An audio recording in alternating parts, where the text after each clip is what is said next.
पिता परमात्मा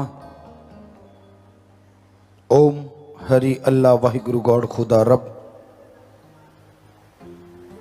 सब उस सुप्रीम पावर के नाम हैं, उस शक्ति के नाम हैं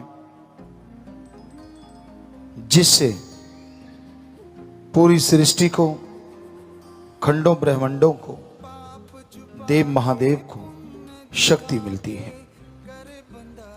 वो भगवान, वो मालिक कण कण में, जर्रे जर्रे में मौजूद है। ऐसी कोई जगह नहीं, यहां वो नहीं, पर देखने वाली आंख होनी चाहिए।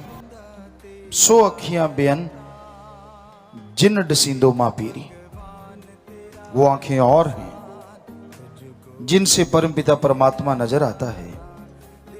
अब इंसान सोचे, आंखें तो दो ही होती हैं, कौन सी हैं वो आंखें, कहां हैं वो आंखें जिनसे मालिक नजर आता है। आंखें यही हैं जब इसे बंद करके परमपिता भगवान की याद में हम लगाते हैं तो इस जगह को 10वां द्वार, तीसरा नेत्र, ज्ञान चक्षु, मेहराब, वेरी वेरी डीप स्लीप्स पॉइंट, अलग अलग धर्मों में अलग अलग नाम दिया गया। जब इस जगह पे लगा के आंखें बंद करके समाधि में बैठा जाता है, शब्द, गुरु मंत्र, कलमा में थोड़ा मेडिटेशन दोहराया जाता है और उन आंखों से फिर लासानी दुनिया नजर आती है, फानी नहीं। सब सच नजर आता है, मालिक नजर आता है। सारे धर्म एक ही बात कहते हैं कि वो मालिक हर जगह है, भक्ति द्वारा देखा जा सकता है। हिंदू धर्म में वेदों में लिखा है प्रभु कण कण में है। इस्लाम धर्म में लिखा है अल्लाह ताला जर्रे जर्रे में मौजूद है। सिख धर्म में लिखा है वाहिगुरु के बिना कोई जगह नहीं। और ईसाई धर्म कहते हैं गॉड इज एवरीवेयर, हर जगह है वो, कोई जगह उससे खाली नहीं। पर कई लोग अहंकार में चंद पुस्तकें पढ़ के, थोड़ी पढ़ाई करके ये सोच लेते हैं भगवान है ही नहीं। मास्टरेट की डिग्री लेते हैं, डॉक्टरेट की डिग्री लेते हैं, जिंदगी के कम से कम 20-25 साल लगाते हैं, तब जाके वो डिग्रियां मिलती हैं। डिग्रियां तो हो सकता है किसी और तरीके से आप हासिल कर लें, लेकिन फिर भी पढ़ने में समय तो लगता ही है। तो आप एक छोटी सी डिग्री डॉक्टरेट की हासिल करने के लिए जिंदगी के 20-25 साल लगा देते हैं, और भगवान को पाने के लिए, अल्लाह वाहिगुरु को पाने के लिए आपने समय कितना लगाया, जरा बताएंगे? आपने 25 महीने लगाए, फिर बैठे बैठे कह देते हो वो तो है ही नहीं। डिग्रियों के लिए 25 साल और परमात्मा के लिए 1 साल भी नहीं, और फिर ये कह देना कि वो तो होता ही नहीं, पाखंडवाद है ना? अज्ञानता की बात, मूर्खता की बात।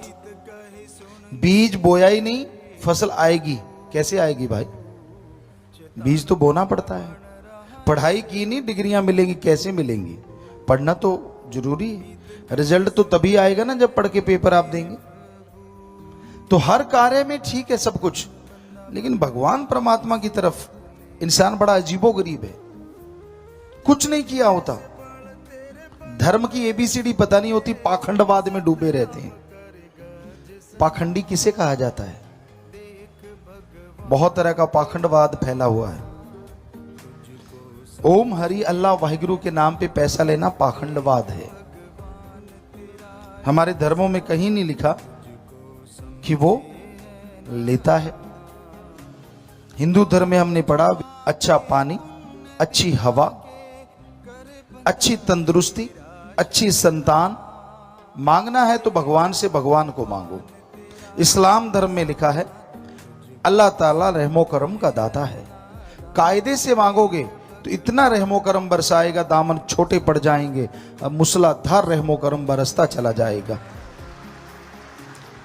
जैसे ये हमारे धर्मों में लिखा है, ऐसे हमारे सिख धर्म में लिखा है, जो मांगे ठाकुर अपने से सोई सोई देवे, लेवे नहीं देवे। कि उसे सही ढंग से मांगिए, सच्ची तड़प से मांगिए, अंदर बाहर किसी चीज की कमी नहीं आने देता। ईसाई धर्म में लिखा है गॉड देता है लेता नहीं। हर धर्म में यह लिखा है, पर आज पाखंडवाद का बोलबाला है। लोग जो धर्म की भाषा है वो बोलना सीख लेते हैं, धर्म का पहनावा पहनना सीख लेते हैं, पर उनके अंदर कायदा कानून कुछ भी नहीं होता, धर्म की एबीसीडी नहीं होती। जिसको देखा उसकी निंदा, इधर बैठा उसकी निंदा, उधर देखा उसकी निंदा। ये किस धर्म में लिखा है? आप जिस धर्म के हो, क्या उस धर्म में लिखा है किसी की निंदा करनी चाहिए? हिंदू धर्म में साफ लिखा है, पर निंदा 100 गौ घात समाना। कि पराई निंदा, अपने को छोड़ के किसी और की निंदा करना 100 गौ के घात करने के समान एक पल है। सिख धर्म में तो पवित्र गुरबाणी में पेज के पेज भरे पड़े, पृष्ठ के पृष्ठ भरे पड़े। निंदा भली किसी की नाही, मनमुख मुग्ध करन, मुंह काले तिन निंदका, नर के कोहर पवन। किसी की भी निंदा करना अच्छे नहीं। कौन करता है? मनमुख मुग्ध, मूर्ख, महामूर्ख होते हैं वो। मनमुख मुग्ध करन, मुंह काले तिन निंदका, नर के कोहर पवन। लगती है ना मिर्ची गुरु साहबानों के सच्चे वचन सुन के, हिंदू धर्म में सच्चे वचन सुन के, कि वो मूर्ख होते हैं और वो यहां वहां दोनों जहां में नरक के अलावा कुछ भी नहीं। और जो सुनते हैं उनकी हाँ में हाँ मिलाते हैं, वो भी वैसे ही होते हैं। क्यों करते हैं आप किसी का बुरा? क्यों सोचते हैं? क्यों निंदा करते हैं? और यही नहीं, कुरान शरीफ में भी लिखा है, जो अपने को छोड़ के फजूल की बहसबाजी में पड़ा करते हैं, हर समय दूसरों में ऐब गुनाह देखते रहते हैं, खुद के गुनाहों की तरफ निगाह नहीं मारते, उनसे बदतर से बदतर शैतान भी नहीं होते। देखिए हर धर्म कह रहा है, और यही बात ईसाई धर्म में भी लिखी है कि इंसानियत के प्रति जो वफादार नहीं, जो दूसरों की बहस में हर समय लगे रहते हैं, अपने बारे में नहीं सोचते, जो दूसरों की तरफ देखते रहते, उन्हीं में कमियां निकालते रहते हैं, उनसे घटिया इंसान कोई दूसरा नहीं होता। और साफ साफ लिखा है सारे धर्मों में।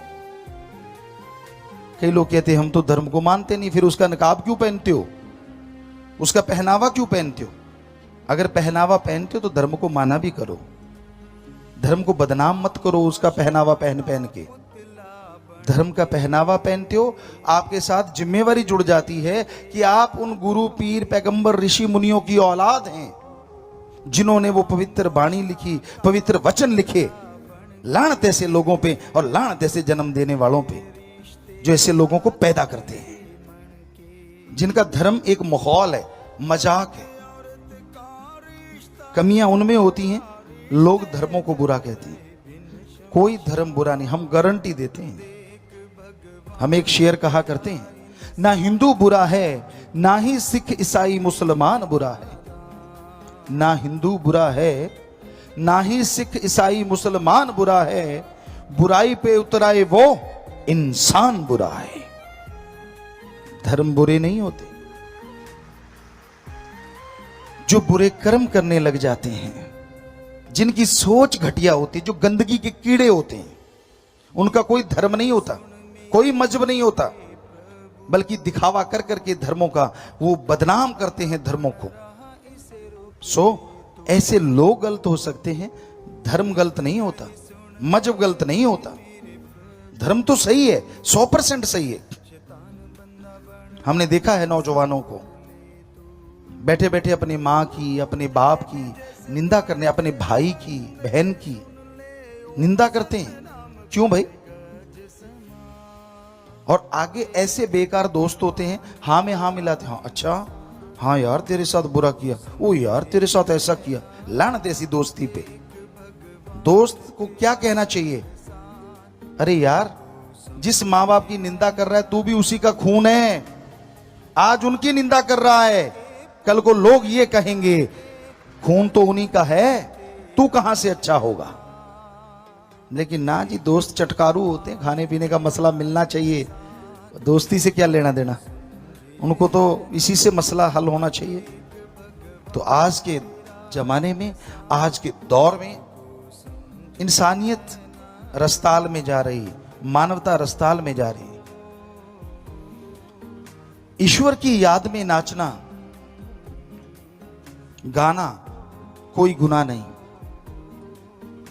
पैगंबर मोहम्मद साहब गाते थे, वेद व्यास जी गाते थे जिन्होंने वेद बनाए, श्री गुरु नानक देव जी साजों के साथ गाते थे, बाला मर्दाना नाचते थे, बजाते थे। और तभी तो गुरु साहबानों ने फरमाया, नाच रे मन नाच, गुर कह आ गए नाच। सा पवित्र गुरबाणी के बाग। पर यहां खोपड़े में कभी घुसा हो राम नाम का शब्द, तभी पता चले कि असलियत क्या है। तुलसी जी नाचे, कहां कहां सुनाए और क्या क्या सुनाए। बुल्ले शाह नाचे, सो हर किसी से नाचा भी नहीं जाता। शराब पी के नाचते हैं, नशा करके नाचते हैं। नाम खुमारी में तो नाम राम नाम के पुजारी नाचा करते हैं, जिनके अंदर अल्लाह वाहिगुरु की ललक होती है, तड़प होती है, वही नाचते हैं। जो शराब के आदी हैं, जो नशे के आदी हैं, जो दूसरों की बुराइयां देखने के आदी हैं, उनसे नाचना कहां अच्छा लगता है, या उन्हें गाना कहां अच्छा लगता है उन्हें। पर कोई कोई भाग्यशाली होता है जो उस राम नाम से जुड़ा करता है। राम नाम से जुड़ के उसका सुमरन करना, भक्ति इबादत करना आदमी को इंसानियत की बुलंदियों पे ले जाता है, और उन्हीं बुलंदियों में भगवान के दर्श दीदार हुआ करते। इंसानियत, मानवता के बारे में बहुत बार आपको बताया है। किसी को भी दुख दर्द तकलीफ में तड़फता देख के उसके दुख दर्द में शामिल होना और उसके दुख दर्द को दूर करने की कोशिश करना, इसी का नाम इंसानियत है। किसी को तड़पता देख के ठहाके लगाना, इसको शैतानियत कहा जाता है। इसलिए हमेशा इंसानियत को बुलंद रखिए, इंसानियत बढ़ती जाए और शैतानियत खत्म होती जाए, तो इस धरा पे मालिक के नाम के स्वर्ग जन्नत से बढ़ के नजारे मिलने शुरू हो सकते हैं। आप अपने विचारों पे निरंतर ध्यान दीजिए। सुमरन से, भक्ति से नियंत्रण करना भी सीख लीजिए। जैसे जैसे सेवा सिमरण करते हुए आप अपने विचारों पे काबू पाना सीख जाएंगे, वैसे वैसे मालिक की दया में रहमत से आपकी झोलियां भरती जाएंगी। विचार शून्य आदमी कभी होता नहीं। इंसान के अंदर हमेशा विचार चलते रहते हैं, कभी अच्छे तो कभी बुरे, कभी बुरे तो कभी अच्छे। पर इसका मतलब यह नहीं होता कि आप कोई गुनाह कर लिया, कोई पाप कर लिया। अगर आपके अंदर बुरे ख्यालात आते हैं, बुरी सोच आती है, प्रार्थना कीजिए कि मालिक मेरे अंदर ये बुरे विचार आए दूर हो जाए। यकीनन आप उनके पाप कर्मों से बच जाएंगे। इससे आसान तरीका और क्या हो सकता है। और इतना शक्तिशाली है राम का नाम। इंसान सच्ची भावना से, दृढ़ यकीन से अगर राम का नाम जपता है तो उसके विचारों का शुद्धिकरण हो जाता है। ज्यों ज्यों प्रभु के नाम का सुमरन आप करते जाएंगे, त्यों त्यों अंत्यकरण की मैल धुलती जाएगी। आप किसी काम धंधे में लगे हुए हैं, उसमें भी दिल लगने लगेगा। ईश्वर का नाम सुखों की खान, सभी रोग का औषध नाम, कल्याण रूप मंगल गुण गा। सभी रोगों का मुकम्मल इलाज है प्रभु का नाम। पर सच्ची भावना से अगर कोई जाप करे तभी प्रभु मिलते हैं। गुरुमंत्र आपने ले लिया, कईयों का तो ये भी नहीं पता अलमारी में रखा या कहां रखा, पता ही नहीं, जाप करते ही नहीं।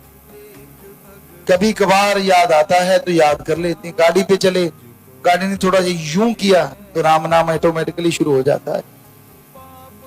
आजकल बच्चे बड़ा सुमन कर रहे हैं और आपको पता ही उसकी वजह, पेपर नजदीक हैं, इम्तिहान आ गए हैं, अब तो सब भक्त बने हुए हैं। आगे पीछे कितना करते थे लगता नहीं, सारे ऐसा करते होंगे, कुछ एक होंगे जो सुमरण करते हों।